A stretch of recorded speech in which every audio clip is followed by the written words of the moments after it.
Welcome to A Millionaire State of Mind. I am your host, Jalila Tillman, hashtag your $1 million baby. And I'm so excited to be talking about all things millionaire. So every week, every Sunday at 7 p.m. at this same place, you're going to be able to tune in right here to A Millionaire State of Mind and get all of your business, entrepreneurial, and millionaire tips to get you one step closer to that $1 million paycheck. As you know, becoming a millionaire is not just about the money. It's about a mindset. It's about income leverage. It's about a flexible lifestyle. It's about having a healthy mind, body, and soul. And it's also, most importantly, about who you network with and how you network. So let's get this millionaire party started. Let's talk about the word hustle. I've been an entrepreneur. I've noticed that there is a common misconception about the word hustle to people that own businesses and to people that don't own businesses. So, first of all, the word hustle by definition usually means it has different connotations to it. So you'll find that it means someone that's in a hurry. It means like if you use it in a sentence as a noun, it's going to mean like the hustle and bustle of a place. So to be busy, it also can mean like a fraud or a scam. So because of the definitions are wide in range, people have a tendency to view the word hustle differently. So you need to decide for your business exactly how you want the word hustle to be viewed when it comes to you and your business and your image. So usually when somebody says that they're a hustler, you'll notice as in the street interviews, a lot of people tend to say, I'm out here hustling in these streets, right? And you usually think of a hustle man or somebody that's just trying to get your money in any way they can. They've got this hustle, they've got that hustle, and nothing actually flows together, right? This person is probably the person that sells, burnt CDs or DVDs on the street corner, or they're the person that might be selling socks, but then you turn around an hour later and they've got a new hustle and they're selling something different. So those all have a negative perception or view of what the word hustle means. Now, the positives to hustle that we need to be focused on, and this is what you want to channel your actual business to be, for your clients and everyone to be viewing you as, you want them to look at you as a hard worker, as an overachiever, as the underdog, as a go-getter, the person that hustles to the very last minute to meet their goals, to execute the plan, and to get the job done. So we're going to talk about today how you can actually take that and give you some tips to success, some keys, so that you can figure out how people perceive you and how you can change it and turn it around so that they can perceive you in a positive hustle way. And not only that, we want to give you some tools to help you kind of restructure the flow of your business so that you have a positive hustle and flow to get you exactly where you need to be. The first place we're going is straight to the streets. It's time for some street talk. When you say the word hustle, what comes to mind? Hustle means getting your money by any means necessary, whether it's legit or illegal. Okay. So when a person comes up to you and you ask them what they do and they say, I'm a hustler, I'm out here hustling, what do you think of them when they say it? I'm thinking of them as a person that is working hard for the money and also just getting money by any means necessary. You don't care how they get it. Like, okay, you're a hustler. Is it legal or illegal? Okay. Is the term hustler negative or positive when it comes to how people view that word? What do you think? I think it should be neutral, simply because you look at Jay-Z's prime example. He's a multi-billionaire, as we all know, but back when he was before a billionaire, he was hustling in the streets, selling drugs. So he was a hustler, right? By any means necessary. Mm-hmm. And his hustling mentality took him to basically billionaire status. Right. True that. So true. Okay. Name a person other than Jay-Z, because you just named one. But give me the name of a person that you consider to be a hustler and tell me why. I would say Tiffany Haddish, the comedian. Just hearing her story, going from a foster child to being homeless, and she still grinded it out while she was trying to, make it up and coming in her career. And now she's in a multi-million dollars project with working with black famous actresses, and she made it. Right. Regardless of what happened, she hustled through homelessness and triumphed. Right. Correct. All right. Well, thank you so much for interviewing with us today. Say hello to the people. What comes to mind when you hear the word hustler? When I think of a hustler, I think of someone who is willing to do whatever it takes to make money. So when someone says, I'm a hustler, I've been out here hustling in the streets, do you get a positive vibe from them or negative? It depends on how they say it. If they say it like that, it's probably a negative vibe. Negative how? Explain. That is not Okay. Okay, so name a person that you consider to be a hustler. Give an example. Let's see. Jay-Z is a hustler. Why? Because he is a businessman. He hustles in multiple business, multiple revenue sources. When you hear the word hustler, what comes to mind? Okay. And name a person that you think is a hustler. When you think of them, they're a hustler. Oh, that's a great answer. And tell us why. Because he started at the bottom and just worked his way up, and there's nobody can stop us.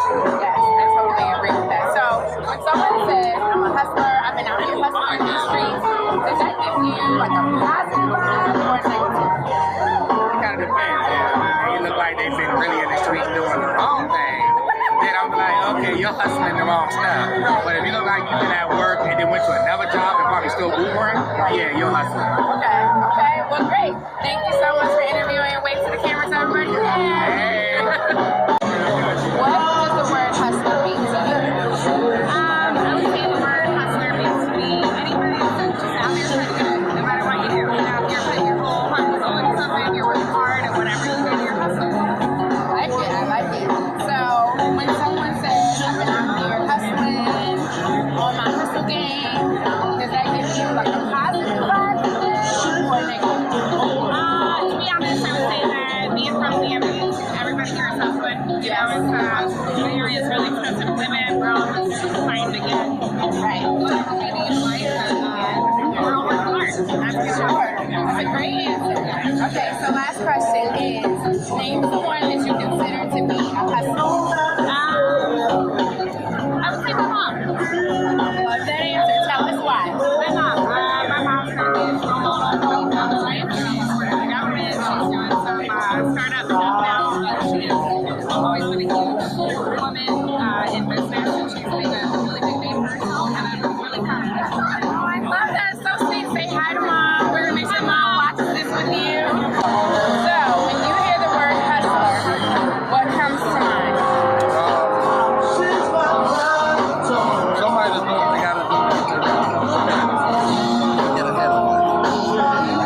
So name someone that you would consider to be a hustler. All right. A specific person or just You guys having a good time? because personally I think any Make a little noise. Make a little choice of noise. pushing for your dreams. That's a great answer. Someone says they're a hustler. Do you think positively of them or negatively? To be honest, I really don't feel bad because just because somebody is a hustler doesn't necessarily mean they're doing anything. But hustler always has had a negative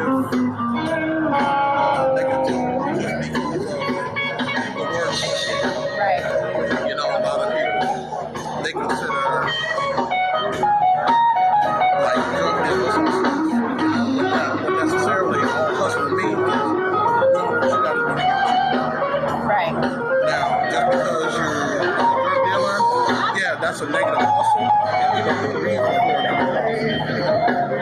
And that's the problem that you have. I like that answer, Mr. Jackson. All right, can you wave to the people and tell them hello?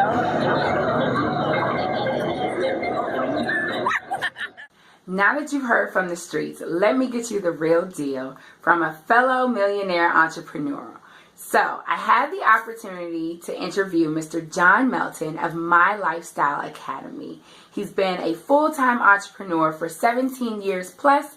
He was successful in the real estate industry. He's had multiple network marketing businesses. He's now a speaker. He's now a coach.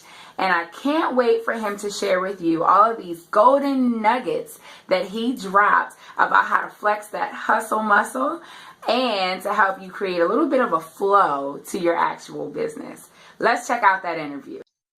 All right, so we have a treat for you. We have John Melton here. Thanks so much, John, for coming on A Millionaire State of Mind. I'm so excited about all the entrepreneurship business tips that you're going to give us. A lot of people talk about how they're hustling, right? So I want to kind of talk about what it really means to hustle versus what people are actually doing. So a lot of times I meet people that they're like, oh, I'm an entrepreneur, but they've got their hands in like 100 different plates and nothing goes together.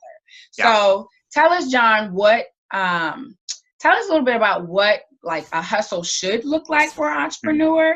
And then maybe you could tell us a little bit about what it means and when you should start building different streams of income. So that's a very interesting question, because I don't feel like enough people ask that question. They kind of think like, well, you know, the average millionaire has 7 streams of income. And I'm like, God, that's just like such a way to set yourself up for failure. Right. If you actually study people that have multiple streams of income, they created one profitable income stream first. Right. Then they started diversifying. But here's the catch with that. You don't necessarily know which thing is going to make you the money in the beginning. And you don't want to just say, okay, I found this one thing and I'm just going to do that until it's profitable. And 20 years goes by and you still like suck at it and you're not making money, right? So it's like this, it's a fine line, because you also see people that launch a business or they start promoting something and they do it really hard for like 30 days. And they're like, oh, that's hard. I'm not rich yet. I'm going to go do something else. And then oh my gosh, it happens all the time in network marketing. You're like, dude, can you give it 6 months? Shiny ball syndrome is a real issue. Because everybody's online these days. And here's the truth. There are some damn good marketers out there like myself, right? And you, Jalila, right? I mean, you know, it's like if you can get people to know you, like you, and trust you, and they come across your stuff, they're like, oh my gosh, that person's so awesome. I just want to buy from them. And then they do buy from you, but then some other amazing marketer ends up in their news feed on Twitter or Instagram or Facebook, and now they're buying their thing. And maybe it's they're buying a bunch of courses. Maybe it's they're promoting 3 different MLM products. Maybe it's they're trying to be an internet coach, right? And then they're trying to sell their own online courses. I mean, it's just, you got to focus on something. And people are like, well, how do I figure out what I want to focus on? And I do think sometimes you got to try things out. You got to test things out. Just don't be so public about it. Don't go online. It would be like you're dating a guy or a girl, and you go on one date and you're telling everyone you're in a committed relationship, right? Like, pump the brakes, my friend. Dabble with something. Try something out. It's kind of like playing sports. When I was younger, I tried baseball. I tried soccer. I tried basketball, football, whatever. Baseball was the thing I ended up liking and enjoying, and it was something I wanted to get good at. So that was the sport I ended up playing. Right? So I think it's the same thing in business. I think you have to kind of maybe test out some things. Just don't go online and ruin your reputation by saying, I just tried something last night and I'm all in. Or I joined a business this morning and I'm all in. I'm doing this the next 50 years. Like, dude, like, give it some time, test it out, make sure it's something you actually believe in before you go all in and tell the world that you're doing it. I think there's really a ramp up period where you have to try out the product, right? Make sure the product works, make sure the service works, or make sure you believe in the business. Maybe just tell some of your close friends. And listen, you also have to be careful, because sometimes your close friends or family want to protect you, and maybe their advice isn't the best advice, but it's still nice to kind of get some people you trust to take a look and give you feedback, but you also have to be careful to trust their feedback, because some of your closest friends and family, they want to either protect you, or even worse, some of them don't want you to be successful without them. So they'd rather go, oh, you know what they say, if it sounds too good to be true, it probably is. And it's like, have you ever heard anything that's too bad to be true? No, you know, so never. You just have to kind of test things out, be selective with what you're willing to put your name on publicly, but you can certainly privately try some different things out, you know, go through some different seminars or courses, or maybe you find a mentor, you know, that does help if you find someone like a Jalila, right, that can give you guidance and give you knowledge based on their experience, right? They say you learn a lot from your experience. That's true. But you can also learn a lot from other people's experience. Very true. How important is it for you to focus in on something so you can actually prune that one thing, so you can master it? So it's crucial. Once you figure out what you like, right, you should be able to start ruling things out. But I think that's where most entrepreneurs struggle. They continue to keep these little side hustles and all these different things that don't match, and they never actually get good at one thing. Yeah. Well, I will tell you this. So one thing that I figured out for me, and this is like definitely some next level stuff that I don't typically talk about, but for me, I figured out early on that there's some things I'm really good at. And there's some things that I could be good at those things, like technical shit, but I don't want to get good at it. Like, I would rather outsource that and pay somebody, or my wife, she's amazing at that stuff. Nadia, on the other hand, doesn't want to be a prospector. She doesn't want to be talking and communicating to everybody all the time and have to just like always be available. Where me, I would rather do that than do like the back end brainstorming and creating the content and organizing all the, like she'll edit a video and like take a 15-minute video, 20-minute video and cut it down to like 3-4 minutes of just pure content, right? So for me, I wouldn't even want to know how to do that. So we all have to figure out what our strengths and weaknesses are. And I'm not saying you're going to outsource everything, but you got to figure out what you enjoy doing, because then you won't mind doing it all the time. Because I think we all know, in order to hustle, you got to do something 50, 70, 90, 100 hours a week. That's real hustling. You know, we all got to flex that hustle muscle once in a while if we really want to build something. But at the same time, you don't want to waste time, like you just said, on those side hustles, on those distractions, if you will. You got to find something you're like, that's the thing I want to run with. That's what I want to focus on. And then what I do with the other things I'm doing, with the things that I go, man, I still want to have my hand in that. But like real estate investing, I want to have my hand in real estate investing, but I would rather make less money and have someone else be in charge of it. Like I would rather have a partner.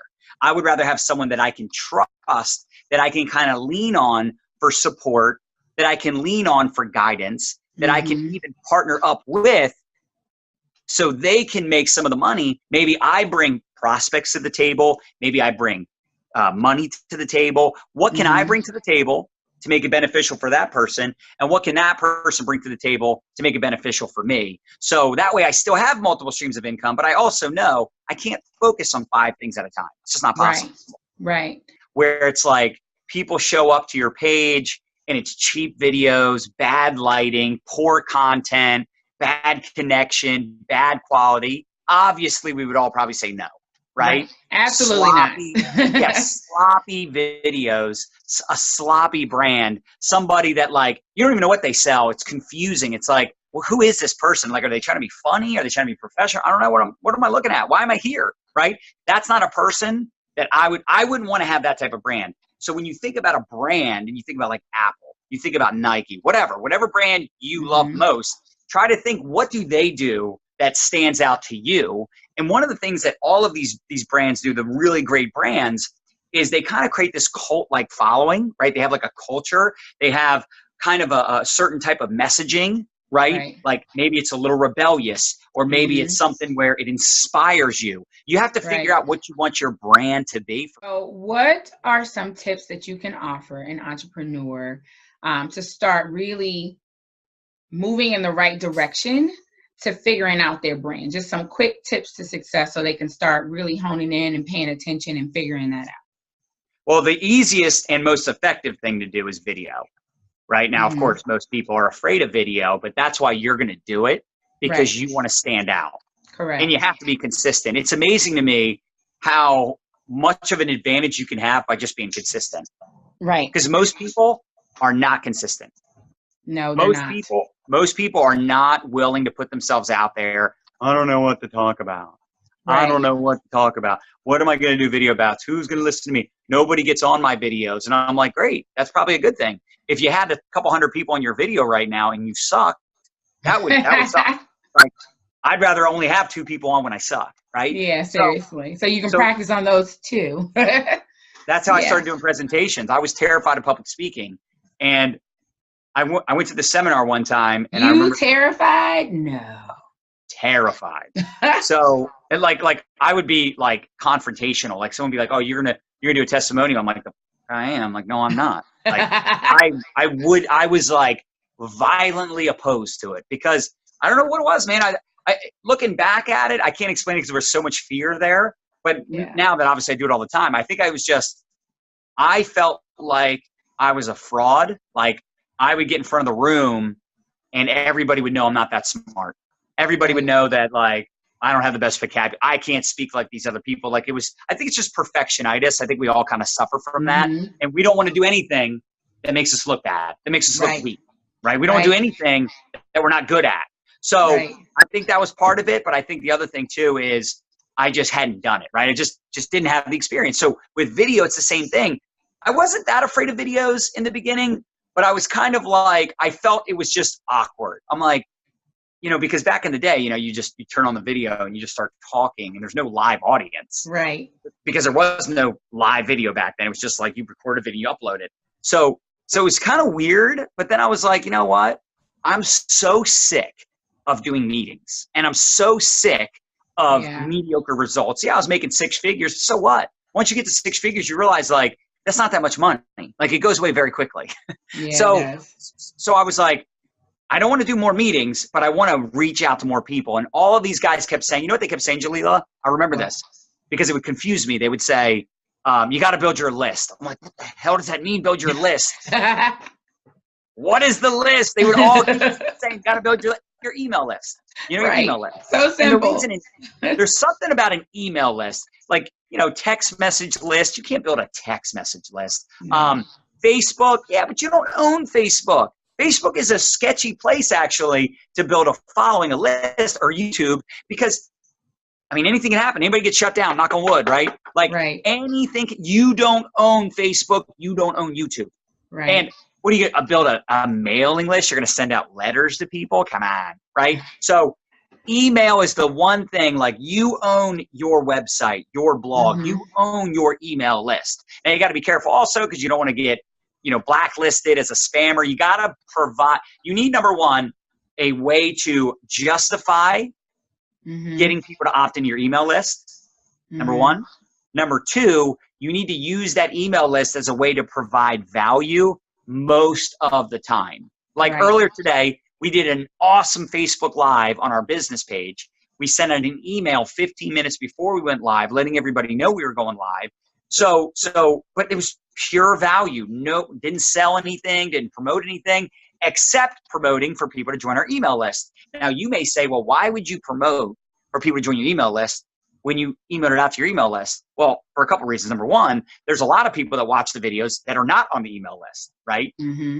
So that's a fact. Number two, there might be people on the email list, but still they haven't paid attention. So you're reiterating what is on your website. Like on my website, mylifestyleacademy.com, someone can go there and get training for free, resources that we recommend. It's like our most up-to-date, best training, but they can also join our private Facebook community with over 19,000 online entrepreneurs and network marketers. So people think, I want to be a part of that community. I want their resources. I want their best up-to-date training, right? But none of that is for sale. It's all just free value.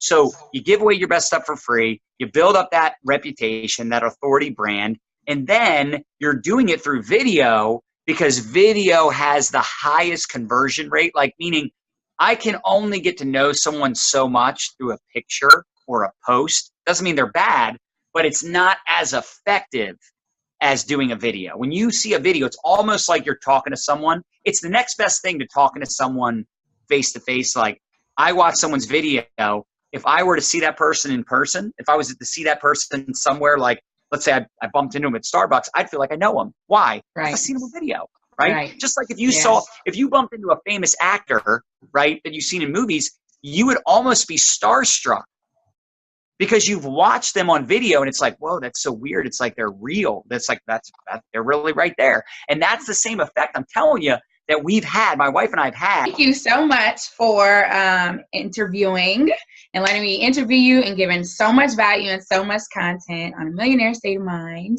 And that's all I got for you, John. I appreciate you. Love you so much. And I enjoy working with you every single day. I appreciate the invitation.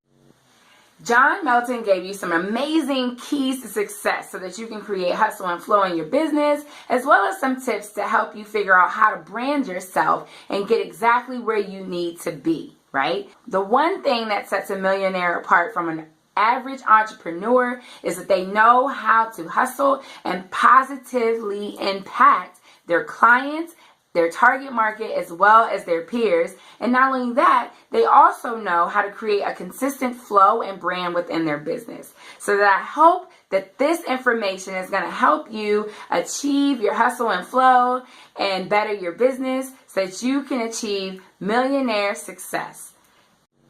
Now it's time for the millionaire tip of the week.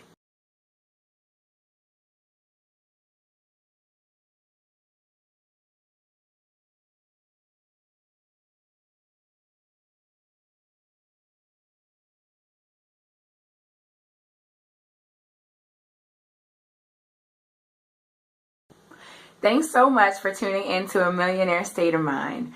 I hope that each and every one of you got some golden nuggets and keys to success so that you can start creating a hustle and flow in your business and get you one step closer to achieving that millionaire status.